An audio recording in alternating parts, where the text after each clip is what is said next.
Doctor B Shekhar బాబు, pulmonologist, holistic hospital KPHB. ఈ రోజు మనం మాట్లాడే టాపిక్ వచ్చేసి సిటీస్ లైక్ హైదరాబాద్, ముంబై, ఢిల్లీ లాంటి సిటీస్ లో పీజియాన్స్ ఎక్స్పోజర్ వల్ల జరిగే లంగ్ ప్రాబ్లమ్స్ ఏంటి, వాటిని మనం ఎలా ప్రివెంట్ చేయాలి, దాని మన ట్రీట్మెంట్ ఏంటి అనే దాని గురించి డిస్కస్ చేద్దాము.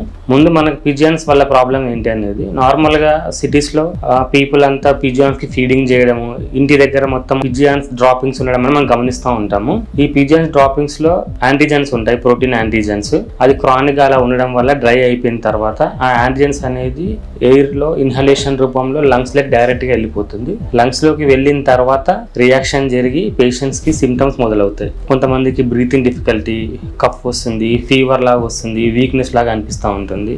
సివియర్ ఇన్ఫెక్షన్ వచ్చిన తర్వాత కొంతమందికి ఆక్సిజన్ లెవెల్ డ్రాప్ అయిపోవడము, సివియర్ బ్రీతింగ్ డిఫికల్టీ అవ్వడము, హాస్పిటల్ అడ్మిట్ అవ్వడం జరుగుతుంటుంది. దీన్ని మనం ఎలా ప్రివెంట్ చేయాలి? పీజియాన్స్ వల్ల మనకి ఇబ్బంది అవుతుంది కదండి, పీజియాన్స్ కి ఫీడింగ్ చేయడం అనేది ఆపేసేయాలి, ఫస్ట్ పాయింట్. సెకండ్ వన్ వచ్చేసి మన ఇంటికి చుట్టూ మొత్తం ఓపెన్ ప్లేస్ బాల్కనీ ఉంటుంది కదండి, పీజియాన్స్ వచ్చేసి డ్రాపింగ్స్ వేసే ఛాన్స్ ఉంటుంది. సో ఆ డ్రాపింగ్స్ అవ్వకుండా ఆ బాల్కనీకి మెష్ చేయడం, ఇలాంటి ప్రికాషన్స్ తీసుకుంటే మనం పీజియాన్ డ్రాపింగ్ ఎక్స్పోజ్ అవ్వకుండా మనం కాపాడుకోగలుగుతాం. నెక్స్ట్ వన్ వచ్చేసి ఒకవేళ ఎక్స్పోజ్ అయిపోయారు, ట్రీట్మెంట్ కి వెళ్లాల్సి వస్తుంది. డయాగ్నోస్టిక్ ఎవాల్యుయేషన్ ఆఫ్ పీజియాన్ డిసీజెస్. టెక్నికల్ వర్డ్ వచ్చేసి hypersensitivity pneumonitis. First patient కి క్లినికల్ ఎగ్జామినేషన్ చేసుకోవాలి, సిమ్టమ్స్ ఏమున్నాయి అనేది అసెస్ చేసుకోవాలి. బ్రీతింగ్ డిఫికల్టీ ఉందా, కఫ్ ఉందా, సాచురేషన్ ఎలా వస్తుంది, ఇవన్నీ గమనించిన తర్వాత చెస్ట్ ఎక్స్రేకి వెళ్తాం. తర్వాత మనం నెక్స్ట్ ఆప్షన్ వచ్చేసి పల్మనరీ ఫంక్షన్ టెస్ట్, దీని తర్వాత CT స్కాన్.